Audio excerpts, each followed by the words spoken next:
siellä? No joo, täällä on pari halia tullut. Täällä on muutenkin hyvä tunnelma, nimittäin ihmisillä on tietenkin kiire joululahjaostoksien parissa, mutta silti niin monella on ollut aikaa lahjoittaa hyvä joulumieli keräykseen. Kiitos kaikille lahjoittaneille tässä vaiheessa jo keräystä, joka jatkuu siis aattoon asti.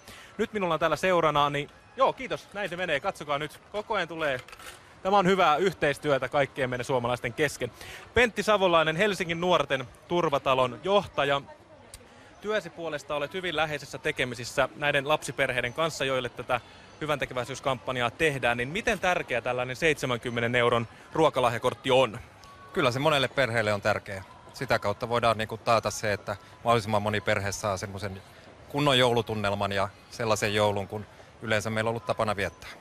No miten, kun ajatellaan, että tänä vuonna oli 18 000 perhettä tavoitteena, että voidaan auttaa, niin mistä tämä sun mielestä kieli? Se tuntuu aika korkealta lukemalta.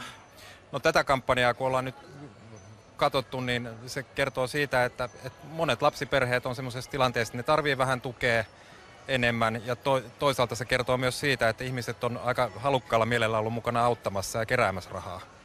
Aivan, ja nyt kun mietitään, täällä on paljon stressaantuneita ihmisiä, jotka on täällä tavarapaljouden keskellä, etsivät joululahjaideoita, niin olisiko tämän ajan semmoinen yksi tuote just se, että joka joulu kenties meistä jokainen, joka pystyy vain, niin antaa tuntemattomalle sen pienen lahja, jolla on suuri merkitys? Niin jouluhan on antamisen juhlaa ja mikä se on sen kivampaa kuin saada se antamisen kokemus. Ja voisiko olla niin, että rupeaisi tämmöiseksi tuntemattomaksi kummiksi jollekin perheelle ja antaisi sitten oman panoksensa siihen ja mahdollistaisi sen, että mahdollisimman monella olisi sitten kiva joulu.